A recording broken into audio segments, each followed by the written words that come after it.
All right, all, how is it going? Happy Tuesday night. Here we go. It's been like a crazy long 2 days, but 2 good days, but it feels like it should be at least Thursday right now.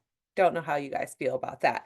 But I'm going to go over a couple of announcements first, then we're going to hop into the topic of tonight, which is signs that you may not have realized are signs of high cortisol. So we're going to go through all of the cortisol talk, but I'm going to give you a couple more pointers from what we have talked about in the past, as well as some additional things that we can do to help solve that. Some things that you can do as far as like with the doctor's visit to try and figure out where your levels are at, those kinds of things. Just get into a little bit more detail. So it's going to be really good. Also wanted to let everybody know who may be listening to this on our podcast in the future that I have a ton of programs available in the NH Fitness app, and there's actually more coming out here soon.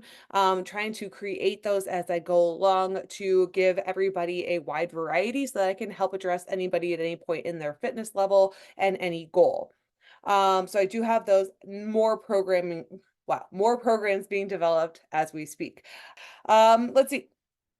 Oh, if you do have time, if you could go on to your either Google Play or Apple Store and leave a review of the NH Fitness app, that would be so amazing. I didn't even think to ask people to do that before, but if you do have time or you would like to go and leave that review on the app, that would be so very helpful. Also, same thing as far as podcasts go, whether you're listening to it on Apple or Spotify. If you can leave a review, that is always, always so appreciated. That is it for all the announcements. So now we're going to jump into all the things cortisol. I'm going to go through again kind of what it is, but more so what regulates it, and how it does do good things. And I'm going to go over some of the good jobs that it does do, why it's a part of our body, why our body produces it. Then we're going to go over some of the signs that we may have too much of it.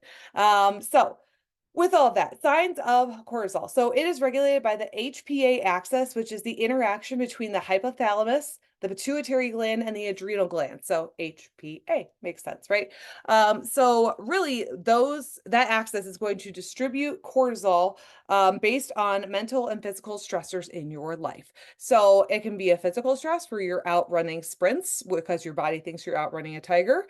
But it could also be mental stress, like we're having a argument with our significant other, or financial stressors, or our bosses being an a-hole, right? One of the things. So if that is the case, then we might be getting extra cortisol released into our body. Now, there are good things that it does do. It helps regulate your sleep and wake cycles, right? So, your cortisol is supposed to be highest in the morning, typically between 6 and 8 a.m. Is when it's going to be normally at its absolute peak. And then it should slowly drop off throughout the day, being at its lowest at night between 8 and 10 p.m. to allow for quality sleep to happen. So it helps regulate that sleep and wake cycle, which is great. Cortisol awakening response is what it is in the morning that is between 6 and 8. It is that way to help us wake up, right? So if we have this cortisol awakening response where it peaks up in the morning, it's going to help us get up. It's going to help us give us some energy and get moving on with the day. So that is what that job is in that sense. Cortisol and melatonin work in opposites from each other. So when cortisol is at its highest in the morning, melatonin should be at its lowest. And then throughout the day, they should start to even themselves out, then switch places. So melatonin should be highest at night and cortisol should be lowest at night, hence improving sleep quality, all of the good things. Um, as cortisol drops through the day, melatonin should increase. I just said that. I'm so glad I'm ahead of myself on my own notes. There we go. And now another thing that it does do is blood sugar regulation. So, what it does there is it counterbalances the effect of insulin on blood sugar, which is something that I actually just recently put together or learned, and it just like clicked and made sense. So it actually helps raise blood sugar by releasing stored glucose from muscles or liver, while insulin helps actually lower your blood sugar, right? So it's going to help counterbalance that. But as far as it helping regulate blood sugar, it was something that I never really put two and two together in the past. I know that it affects blood sugar, but I never really put two and two together that it actually helps regulate it and counterbalance it. So that is actually really, really helpful. Um, Also helps suppress inflammation in low levels. So, cortisol creams for infections or cortisone shots. That's why those things are there to help reduce inflammation that are, in smaller areas, very specific spots. Where normal levels of cortisol actually help boost immunity by limiting the inflammation, right? So, it's like the way that it was described in the podcast I was listening to, which I'll tell you here in a second or at the end, is like the Goldilocks situation, right? We need just the right amount. Too little is not good, too much is not good. We need somewhere right in the middle. Some things that cortisol is too high, the signs, it's so interesting. So rapid weight gain is one, obviously. Okay. So, and especially rapid fat gain is what we're going to see because cortisol, if it's elevated for too long, too high, it can actually start to break down your muscle tissue through gluconeogenesis, which is turning your muscle tissue into energy and blood sugar, essentially, right? And then when that happens, if it's because of like stress, like mental stress, for instance, then it can actually cause that blood sugar to stay higher, actually cause fat gain. So rapid weight gain can absolutely happen due to extreme high cortisol for too long. Shortness of breath or unable to take deep breaths or forgetting to breathe. I did a post about this one today, and this is one that I'm totally guilty of. I'll be standing here like typing away, working or doing dishes or in the middle of the grocery store or whatever, and suddenly I'm like, like I can't breathe. And it's because I, for some reason, have either switched to very shallow breathing, so like breathing all up in my neck and in my chest, my upper chest, into my shoulders, and I'm not taking like and using my diaphragm and my ribs to take good breaths. So I'm gasping for air because I've just been so focused on a task or a million tasks that I didn't remember to take good quality breaths, right? That's a sign that cortisol is high and too high. Um, the another one is actually can develop is like a hump of fat between your shoulder blades at the base of your neck. That can be a sign of having high cortisol. Excess belly fat is another one which goes right along with, um, losing the muscle tissue, having the blood sugar go high, causing fat gain, but especially belly fat gain. When your body's stressed, it tends to store body fat in the middle to help protect your organs because it thinks you're going to be cold and it wants to preserve life. And that's how that goes, which is incredibly unfortunate for our waistline and our pant size. So there's that. Jaw clenching or teeth grinding can definitely be a thing. If you wake up and your jaw's really, really sore, that can be because you're clenching all night or you're grinding your teeth all night. You could also maybe wake up with like headaches or migraines a lot. Another one that I did not realize I was doing was T-Rex hands when you're sleeping. So if you sleep kind of like all T-Rexed out and like your hands are all scrunched up, I noticed myself falling asleep like this. And I'm like, what am I doing? So like before I fall asleep, I'm very focused on making sure that my hands are flat and relaxed. And I don't know if they stay that way or not, but if you ever wake up in the middle of the night and you're all sorts of T-Rexed out, it could be a sign that you are actually quite stressed. So that is something as well to keep an eye on. Another one that is a new one for me that I did not realize, if you have wide purple stretch marks on your abdomen, it is a sign of having high cortisol. The mood swings, anxiety, and depression, we've talked through those before. Memory issues, kind of always forgetting why you walk into the room, right? Losing your sunglasses that are always on your head, losing your keys or your phone that are in your hand all the time, those kinds of things. Um, Lots of brain fog. And then another one that's actually quite interesting that I pulled straight out of my CES training for my certification that I'm doing right now is if you always have like a hunched back, you have really slumped over shoulders, that is actually not just a sign of poor posture, but think about it, if you're standing like this, it's really hard to take a really good deep breath, right? You're always going to be breathing and taking shallow breaths into your neck and into your chest and shoulders.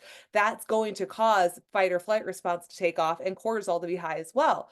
So if we have that humped over shoulder look, we're not standing straight up, we are not going to be able to take a good quality breath hardly at all.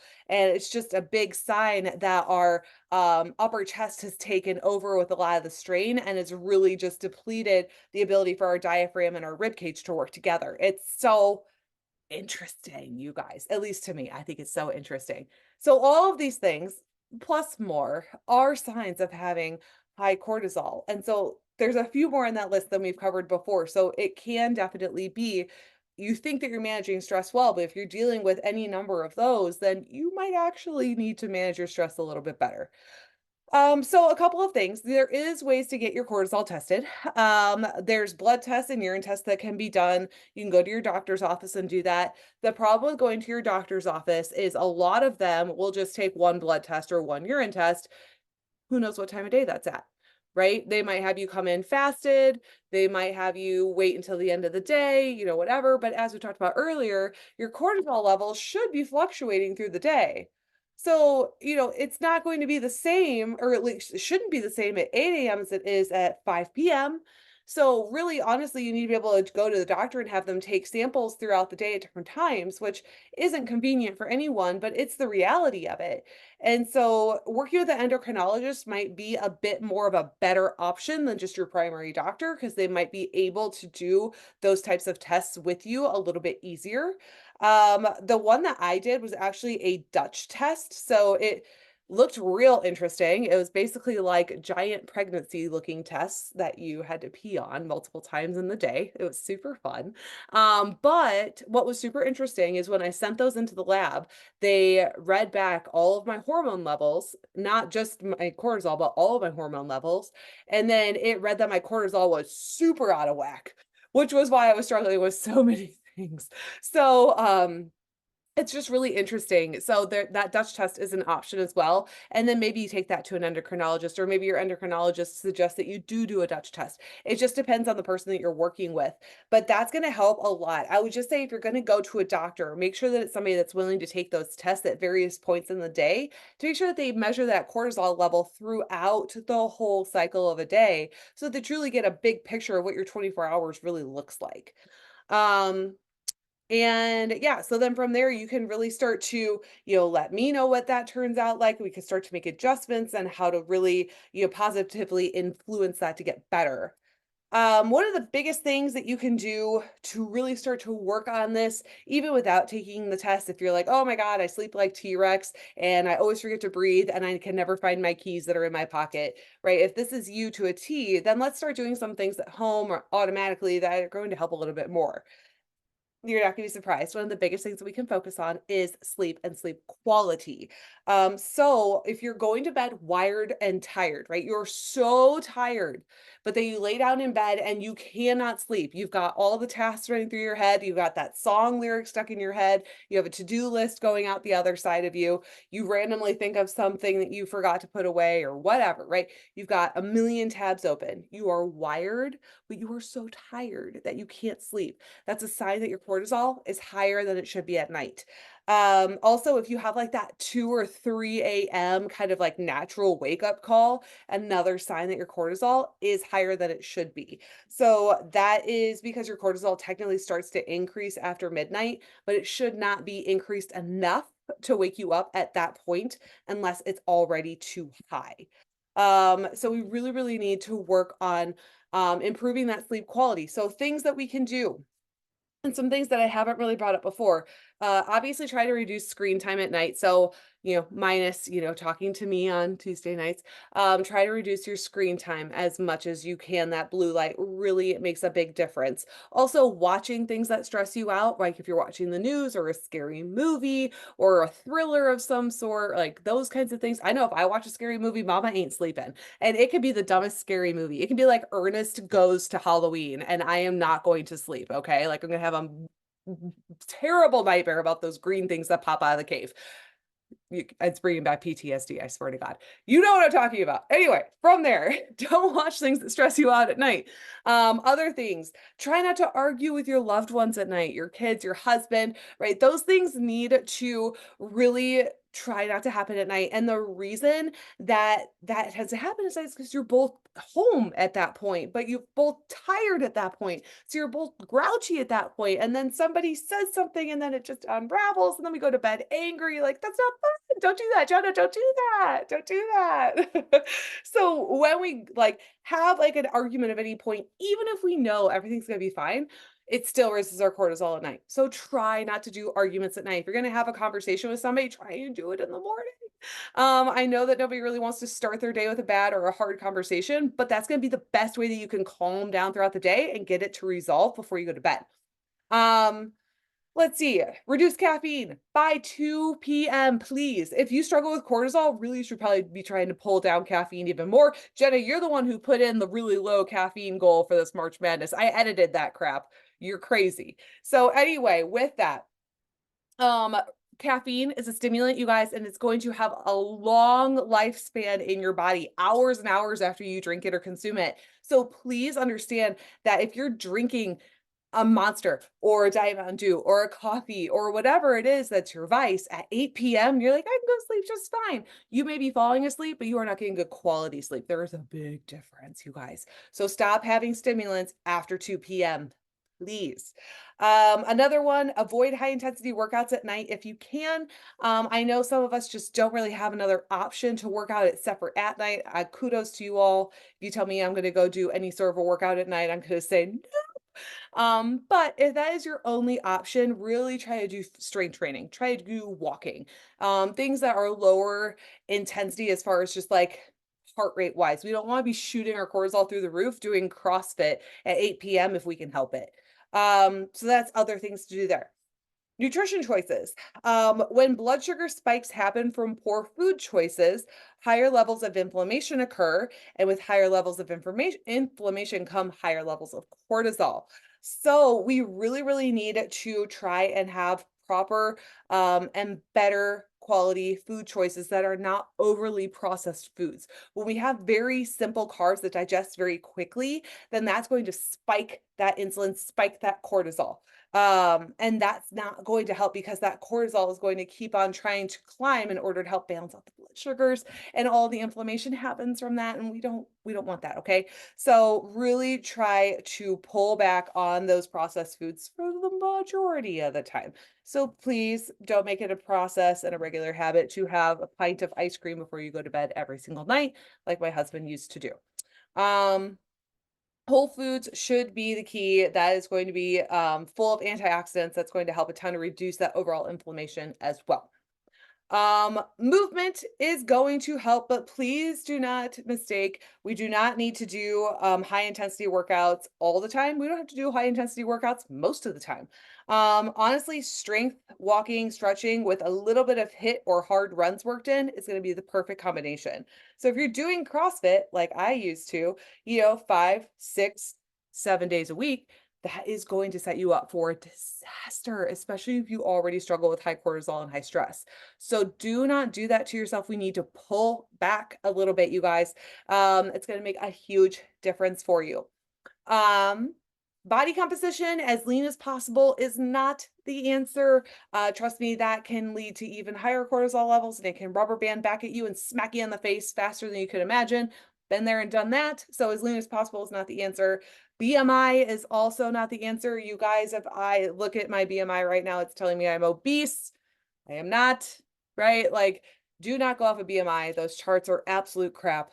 Do not go off of BMI, but we have to go off of body composition itself. So balanced amount of muscle and fat will help balance cortisol levels. So it's actually been shown in studies that the more overweight and obese someone is, the higher the amounts of cortisol will be released after food intake of any sort.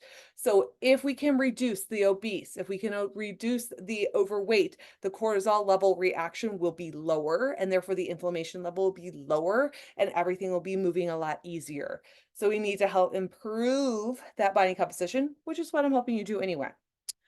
Um, Another thing you can do, go outside with any sort of input. So what I mean by that is go outside without earbuds in. I'm guilty of this time and time and time again, but I'm really trying not to do it anymore. No music, no podcast, no nothing. If you can, put the phone in your pocket just to have it, but don't try not to look at it. Try and just like look at the colors, smell the smells, look at the trees, listen to the birds, listen to the wind, whatever it is, listen, look around, notice your surroundings. It's going to help so very much with reducing cortisol. They say that just 3 minutes outside helps a ton. And when you go out there and you don't have somebody yelling at you in your ears, whether it be like, my Nickelback that I enjoy because I'm ridiculous, or Hinder, gotta love Lips of an Angel, right? Like if I hear that stuff in my ears, it makes me want to go like running and stuff. I don't want something that's gonna make me run through a brick wall when I'm supposed to be calming down, right? So let's chill out. We gotta calm down. We gotta look around, listen to the birdies. It's gonna be great. But studies have actually shown that a ton of improvements with this is literally coming from going outside daily without listening to anything except for nature itself. As far as supplements and deficiencies go, I've talked about magnesium a million times. It is going to be really, really helpful for calming and relaxation. It gets depleted a lot during times of high stress. And actually, if you are doing too much caffeine and your cortisol is already too high, the caffeine receptors can actually block the receptors that we need for magnesium to be absorbed into the body. So we need to really chill on the caffeine and improve the magnesium intake if we're struggling with cortisol overall. Um, and then zinc is another one, which is really cool in our app. You can actually track your zinc and see where you're at in there on a daily basis. Zinc actually helps lower excess cortisol by helping produce the neurotransmitters that are calming. So, with that, I looked it up. The RDA, which is the recommended amount, suggests that we get 8 milligrams a day for women and 11 milligrams a day for men. But as we know, the RDA is the minimal amount to keep us from getting sick, right? So optimal intake is around 40 milligrams per day, according to Harvard Medical. So obviously double check with your doctor for suggestions and recommendations for how much you should be taking in. But when you look in our NH Fitness app, if you're tracking consistently, you can look at the details of the day. You can actually see your zinc milligrams that are adding up, which is super helpful. So I would definitely suggest looking at that, see where you're sitting with that, and try to at least get that 8 to 20 in and see how you're feeling. If needed, we can always supplement extra with just plain zinc. So there's that. But I wanted to let you guys know I took the info from this call from my experience and the previous training I've had, also from my CES certification that I'm earning right now, but also from a podcast by Andrea Allen, and it's called the Make It Simple podcast. Wow, Make It Simple podcast. So very interesting episodes in there. She's actually really awesome to listen to all the way around, and she has a ton of great posts and helpful social media stuff too. So I would definitely suggest giving her a follow and checking her out as well. But that is what I know. Let's see. Jenna says the news is always stressful. Absolutely, it is. And you're the monster with my kids at bedtime. I get that. I am sometimes the monster with my kids at bedtime too, especially if I fell asleep on the couch and they decided to ask me if I was sleeping. That's a really good way to piss mom off. All right. No arguing with your spouses tonight. And no watching Ernest Goes to Halloween before bed. All right. I love you guys. Let me know if you need anything. I'll talk to you later. Bye, everybody.